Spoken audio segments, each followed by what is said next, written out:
Hi there, welcome back. So in 2011, the United Nations General Assembly passed a resolution inviting countries to measure the happiness of their people and to use this to help guide public policy.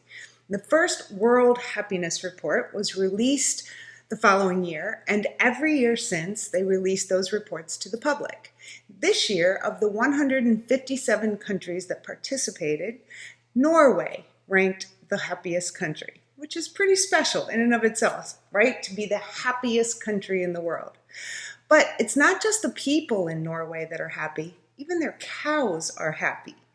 In 2004, Norway introduced regulations for cow owners mandating that they replace those narrow, restrictive stalls with larger ones that allow them more room to move around freely, and also includes soft rubberized mattresses like this one so that they can get a good night's sleep. The theory was that since cows spend so much time lounging around and sleeping, if they were more comfortable, they would produce more milk. Turns out they were right.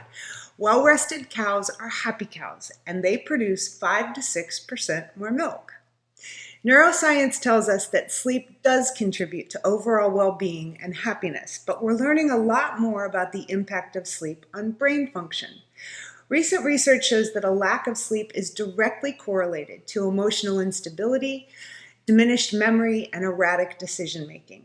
See, the amygdala is our emotional control center. It's about the size of an almond, and it sits right in the middle of the brain. Brain scans show that when we're deprived of sleep, even as little as an hour, the activity in the amygdala increases and actually disconnects from the neocortex, which is the part of the brain in charge of rational thinking. And this is what causes us to overreact or melt down about something that we would just otherwise blow off as not such a big deal. Another part of the brain that is impacted by the lack of sleep is the hippocampus, which is in charge of memory. In fact, new research is exploring the connection between sleep deprivation and the onset of Alzheimer's disease. Finally, a lack of sleep affects our rational decision maker in the prefrontal cortex and our instant gratification seeker in the limbic system. We talked about that a couple weeks ago. Casino owners count on this, and they've cashed in on it for years.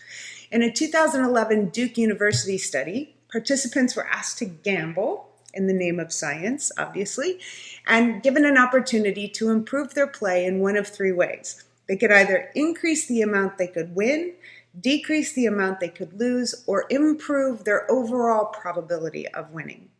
And they found that sleep deprivation actually shifted their gambling strategy from avoiding the greatest loss to pursuing the greatest gain. And the more sleep deprived they were, the more risky their bets were to win more. Brain scans also showed decreased activation in the brain regions associated with evaluating positive and negative outcomes. The bottom line is this: the human brain just doesn't function well without enough sleep. Sleep isn't just a time to rest our bodies. The brain has limited resources, and sleep time is the only time that the brain's housekeepers can come in to wash away all the neurotoxins and dead cells that have built up throughout the day. And we have glial cells to thank for that. Glial cells make up about 90% of the cells in the brain, and their primary responsibility is to form synapses between neurons so that they can communicate. But during sleep, these glial cells shrink. And this increases the size of the interstitial space, or the gaps between brain tissue. And when that happens, it allows more fluid to flow through those gaps and actually wash the toxins away. The only time those glial cells can effectively shrink to allow that space for the fluids to flush out all the neurotoxins is when they aren't busy doing their job. It's a little like throwing a party. You clean the house before and after you entertain the guests, but you don't clean the house during the party. Sleep is an essential investment for better decision-making, healthier emotional regulation, optimum brain function, and greater happiness. So the next time you need to bring your A game to work for a presentation or a big project, you might want to reconsider sacrificing sleep for preparation. Give your brain's housekeeping crew the time it needs to do its job. A good night's sleep might be the best preparation. Want to learn more about how the brain works and how you can make it work better for you? Check out my book, Happy Hour with Einstein. And remember, life is always better when you share the good stuff.